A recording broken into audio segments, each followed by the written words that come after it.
آگے بڑھتے ہیں ناظرین، خبر یہ ہے کہ اسلام آباد انٹرنیشنل ایئرپورٹ کو 15 سال کے لیے آؤٹ سورس کرنے کا فیصلہ کر لیا گیا۔ ذرائع کے مطابق آؤٹ سورس ہونے پر تھرڈ پارٹی ایڈوانس $10 کروڑ دے گی۔ خلاف ورزی ہونے پر ایڈوانس پیمنٹ واپس کیے بغیر معاہدہ کینسل ہو جائے گا۔ ذرائع کے مطابق custom, site security, immigration service, civil aviation authority کے پاس ہوگی۔ تھرڈ پارٹی کو ایئرپورٹ پر شاپنگ مال اور برانڈڈ شاپ بنانے کی اجازت ہوگی۔ تاریخ کا امین،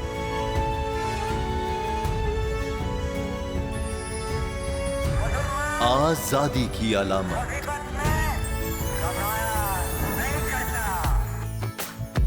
حسن کا آئینہ دار،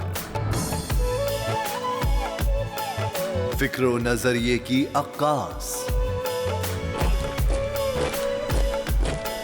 سرفرازی کا گواہ، یعنی ہم سب کا نگہبان پاکستان۔